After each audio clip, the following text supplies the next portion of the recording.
Paano mo malalaman na nakatapos na si Inday habang nakapatong sa'yo? For today's vlog, yan po yung ating pag-uusapan. Pero bago yan, kung hindi pa kita subscribers, mag-subscribe ka na po muna. Maraming salamat. God bless po. So for today's video, pag-uusapan po natin na paano nga ba ninyo malalaman no, na talaga nga namang nilabasan na si Inday no, habang siya ay nagmamaneho sa'yo. No? Unang-una, Lods, mapapansin mo syempre kapag nakatapos na si Inday, sobrang wet, no? Wet na wet talaga. Hindi yung konting wet lang, yung asing wet talaga na minsan tumutulo pa sa, sa hita mo. So, mapapansin niyo sa babae, Lods, na nakatapos na, no? Kunyari, habang nagmamaneho, bigla na lang parang siyang naihi, naiwan, no? Na parang basang-basa na tumutulo hanggang sa legs ninyo. Kasi po, Lods, ang babae, no? Talagang normal lang, no? Na mamasayan. Lalong-lalo na kung binuburat siya ninyo, no? Ito po yung tinatawag nilang laway pa lang yun. Yung clear white na parang laway.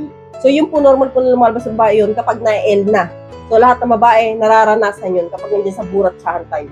Pero kapag natapos na si Inday, no, iba po yung kulay, no, white po siya na parang paste. So, hindi naman siya sobrang sticky, no, na sobrang lapot talaga na, basta white po siya na pag ginanon mo, malapot din, pero hindi sobra. So, yung clear na laway na lumalabas sa babae, no, ito po yung pag ginanon mo, malapot din, pero hindi naman sobrang lapot, diba? Yung parang patamtaman lang na gano'n. Parang smooth yung pagkalapot niya. So, ito naman po katas, white to, na parang paste na medyo may kalaputan lang.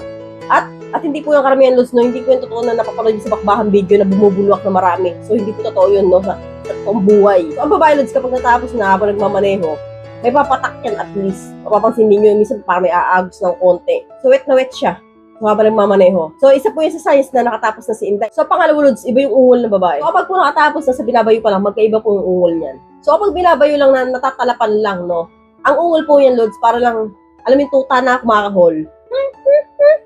Ganon. Pero kapag po ang ungol na parang nang umaalulong na aso na parang nang nauulol, no, doon po, no, posibleng signs po yan na natapos ng babae habang nagmamaneho sa'yo. Tapos na tayo agad sa signs number 3. Kapag ang babae huminto na at umalis na sa pwesto niya doon sa ibabaw mo, ibig sabihin po, posibleng tapos na siya. So, ang mga babae karamihan, kapag yan nakatapos na, so ayaw na yan parang dire-diretso mo pa, no? Kasi po, hindi po masarap sa paramdam namin na natapos na and then binabayo pa lang binabayo. So, ang babae, kusang magkukwit yan, aayaw yan, aalis po yan sa pwesto niya kung saan man siya naroroon.